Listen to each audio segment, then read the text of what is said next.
محترم قارئین، السلام علیکم ورحمۃ اللہ وبرکاتہ۔ ہم سیرت رسول صلی اللہ علیہ وسلم کا مطالعہ کر رہے ہیں۔ اس کا ہم آج سبق نمبر 4 پڑھیں گے۔ خاندان نبوت یعنی آپ صلی اللہ علیہ وسلم کے آباء و اجداد کا تذکرہ۔ تو آئیے سب سے پہلے ہم بارگاہ رسالت میں درود و سلام کا نذرانہ پیش کرتے ہیں۔ اللہم صلی علی سیدنا محمد وعلی آل سیدنا محمد واصحاب سیدنا محمد وبارک وسلم علیہم۔ رسول اللہ صلی اللہ علیہ وسلم کا شجرہ نسب 3 حصوں میں بیان ہوتا ہے۔ پہلا حصہ رسول اللہ صلی اللہ علیہ وسلم سے عدنان تک، یعنی آپ صلی اللہ علیہ وسلم سے حضرت عدنان تک کا سلسلہ نسب۔ دوسرا حضرت عدنان سے حضرت اسماعیل علیہ السلام تک، اور تیسرا سلسلہ نسب حضرت اسماعیل علیہ السلام سے حضرت آدم علیہ السلام تک۔ ان میں یعنی ان 3 میں پہلا حصہ یقینی ہے، یعنی حضرت رسول اللہ صلی اللہ علیہ وسلم سے حضرت عدنان تک کا جو سلسلہ نسب ہے، اس میں تمام مورخین کا، سیرت نگاروں کا اتفاق ہے۔ باقی 2 حصے یقینی نہیں ہیں، یعنی ان میں سیرت نگاروں کا، مورخین کا اختلاف ہے۔ اس لیے یہاں صرف پہلے کے ذکر پر اکتفا کیا جاتا ہے، یعنی پہلا سلسلہ نسب بیان کیا جا رہا ہے۔ محمد بن عبداللہ بن عبد المطلب بن ہاشم بن عبد مناف بن قصی بن کلاب بن مرہ بن کعب بن لؤی بن غالب بن فہر بن مالک بن نضر بن کنانہ بن خزیمہ بن مدرکہ بن الیاس بن مضر بن نزار بن معد بن عدنان۔ لیکن یہ بات یقینی ہے کہ حضرت اسماعیل علیہ السلام ہی کی نسل سے حضرت عدنان ہیں، اس میں کسی کا کوئی شک نہیں ہے۔ فرق یہ ہے، اختلاف اس میں یہ ہے کہ حضرت عدنان سے حضرت اسماعیل اس درمیان میں کتنے سلسلے ہیں۔ بعض کہتے ہیں کہ اس میں 40 پشتیں ہیں، بعض کم کہتے ہیں، تو اس میں اختلاف ہے۔ اس سے پہلے والی قسط میں، اس سے پہلے والے سبق میں ہم نے حضرت اسماعیل، حضرت ابراہیم علیہ السلام کا تعارف پڑھا، ان کا مکے میں آباد ہونا، پھر بنو جرہم کا وہاں آباد ہونا، اسی طریقے سے بنو خزاعہ کا وہاں آباد ہونا، وہ ساری تاریخ، وہ ساری چیزیں ہم نے وہاں پڑھی۔ قصی بن کلاب کا بھی تذکرہ پڑھا۔ آج کے اس درس میں ہم مزید نسب نامے میں کچھ جو نام، اہم نام ہیں، مشہور نام ہیں، ان کا تذکرہ پڑھتے ہیں۔ قبیلہ اور خاندان۔ رحمت عالم صلی اللہ علیہ وسلم کی 11ویں پشت میں فہر نام کے ایک آدمی آتے ہیں، آپ نے بھی دیکھا فہر۔ ان کا لقب قریش ہے، یعنی جو حضرت فہر ہیں انہی کا لقب قریش ہے، جس پر آپ صلی اللہ علیہ وسلم کے قبیلے کو قریش کہا جاتا ہے۔ تو قریش ایک بڑا قبیلہ تھا جس میں بہت سے خاندان ہوئے، اور انہی میں ایک خاندان بنو ہاشم ہے، یعنی تیسری پشت میں آپ صلی اللہ علیہ وسلم کے پردادا ہاشم ہیں، جن کی نسبت سے آپ صلی اللہ علیہ وسلم کا خاندان بنو ہاشم یا ہاشمی سے مشہور ہے۔ اب ہم حضرت ہاشم کا تذکرہ پڑھتے ہیں۔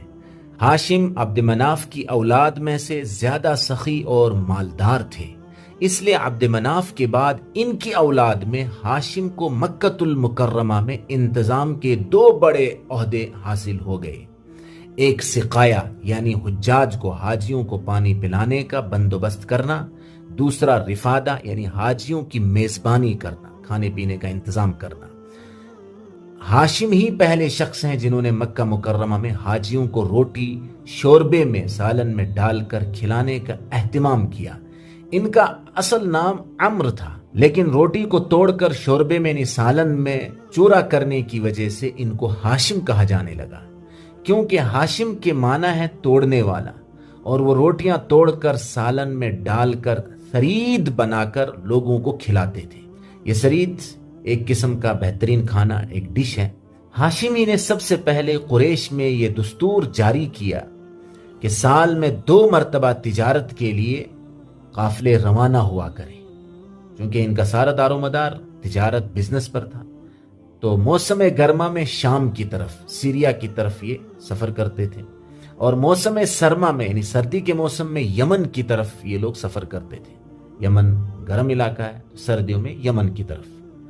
سورہ قریش میں اسی کا تذکرہ ہے، لإلاف قریش میں، وہاں پر ہے رحلۃ الشتاء والصیف، سردی اور گرمی کے 2 سفر کا وہاں تذکرہ ہے۔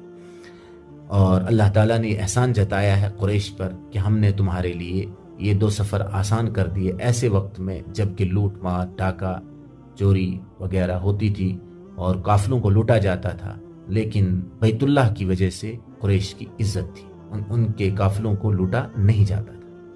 مکۃ المکرمہ سے تجارت کا کچھ سامان لے جاتے اور وہاں فروخت کر کے وہاں سے کچھ سامان خرید کر مکہ لا کر فروخت کرتے تھے، ایکسپورٹ امپورٹ دونوں یہ کام کرتے تھے۔ اس طرح پورے سال کا خرچ نکل آتا تھا۔ ہاشم کے 5 بیٹے تھے لیکن مشہور شیبہ ہیں۔ ان کا واقعہ یہ ہے کہ ہاشم تجارت کے لیے ملک شام تشریف لے جا رہے تھے۔ راستے میں مدینہ منورہ پہنچے جس کو اس وقت یثرب کہا جاتا تھا، تو وہاں قبیلہ بنی نجار میں کچھ دن ٹھہر گئے۔ اسی قبیلے میں سلمہ بنت عمر نام کی نیک اور صالح خاتون سے انہوں نے شادی کر لی اور کچھ دن وہیں ٹھہرے رہے۔ پھر بیوی کو حالت حمل میں میکے میں ہی چھوڑ کر ملک شام روانہ ہو گئے، یعنی مدینہ میں ہی ان کی اہلیہ رہی اور خود سامان تجارت لے کر شام کی طرف چلے۔ وہاں جا کر فلسطین کے شہر غزہ میں بیمار ہو کر انتقال کر گئے، یعنی حضرت ہاشم سفر میں ہی دوران سفر وہیں پر انتقال کر گئے۔ ادھر سلمہ جو ان کی اہلیہ تھی، اللہ تعالیٰ نے ان کو بچہ عطا فرمایا، اس نے اس کا نام شیبہ رکھا، کیونکہ بچے کے سر کے بالوں میں سفیدی تھی، یعنی کچھ بال سفید تھے اور سر میں سفید بال والے کو شیبہ کہا جاتا ہے۔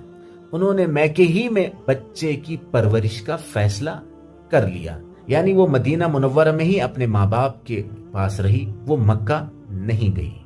حضرت عبد المطلب رسول اللہ صلی اللہ علیہ وسلم کے دادا، حضرت ہاشم پردادا تھے۔ حضرت ہاشم کے انتقال کے بعد ان کے بھائی مطلب نے، یعنی جو حضرت ہاشم تھے ان کے بھائی کا نام مطلب تھا، انہوں نے مکہ کی امارت اپنے ہاتھ میں لی، یعنی اپنے خاندان کی مکے کی ذمہ داری اپنے ہاتھ میں لے لی۔ تقریباً 10-12 سال گزرے ہوں گے کہ مطلب کو اپنے بھتیجے شیبہ کا علم ہوا، جو ہاشم کے بیٹے تھے، مدینہ میں رہ رہے تھے اپنی ماں کے ساتھ، تو فوراً ان کو لانے کے لیے یثرب یعنی مدینہ روانہ ہو گئے۔ مدینہ میں انہوں نے دیکھا کہ ایک بچہ دوسرے بچوں کے ساتھ تیر اندازی کا مقابلہ کر رہا ہے اور بڑی ہمت اور بہادری کے ساتھ تیر چلا رہا ہے۔ جب تیر صحیح سمت پر لگتا ہے تو اس وقت للکار کر اور سینہ تان کر کہتا ہے، میں قریشی ہوں، کون میرا مقابلہ کر سکتا ہے؟ مطلب نے حیرانگی سے پوچھا، یہ کون ہے؟ بچوں نے جواب دیا، یہ ہاشم کا بیٹا ہے جو اصل میں مکی قریشی ہے اور یہاں اپنے ننیحال میں رہ رہا ہے۔ مطلب نے شیبہ کی والدہ یعنی اپنی بھابھی کو بڑی مشکل سے تیار کیا کہ اس کو میرے ساتھ مکہ جانے دو، یہ اپنے والد کی حکومت سنبھال لے گا اور اللہ تعالیٰ کے حرم میں رہے گا۔ اس طرح انہوں نے اپنے بھتیجے شیبہ کو اپنے پیچھے اونٹ پر بٹھا لیا، یعنی مطلب جو چچا تھے شیبہ کے، انہوں نے اپنے اونٹ پر بٹھا لیا اور 8 دن کا سفر طے کر کے مکہ اس طرح پہنچے کہ شیبہ مطلب کے پیچھے بیٹھے ہوئے تھے۔ مکے کے لوگوں نے دیکھا ایک حسین و جمیل لڑکا مطلب کے ساتھ اونٹ پر بیٹھا ہوا ہے۔ مکے والوں نے شیبہ کو کبھی دیکھا نہیں تھا، اس لیے وہ سمجھے یہ ضرور مطلب کا غلام ہوگا۔ غلام کو عربی میں عبد کہا جاتا ہے، اس لیے لوگ شیبہ کو عبد المطلب یعنی مطلب کا غلام پکارنے لگ گئے۔ پھر یہ لقب اتنا مشہور ہوا کہ لوگ اصل نام بالکل بھول ہی گئے اور عبد المطلب ہی کہنا شروع کر دیا۔ مطلب کی وفات کے بعد یعنی چچا کی وفات کے بعد ان کی وصیت کے مطابق کعبہ پاک کی متولیت یعنی اس کی ذمہ داری کے سارے عہدے ان کو مل گئے۔ پھر انہوں نے قریش میں عزت، شہرت اور نیکی کا وہ مرتبہ حاصل کیا جس تک ان کے خاندان میں آج تک کوئی نہیں پہنچ سکا تھا۔ محترم قارئین، آج ہم اسی پر اکتفا کرتے ہیں، انشاءاللہ آئندہ درس میں ہم مزید معلومات لے کر حاضر ہوں گے۔ تب تک کے لیے اجازت دیجیے اور دعاؤں میں ضرور یاد رکھیں۔ السلام علیکم ورحمۃ اللہ وبرکاتہ۔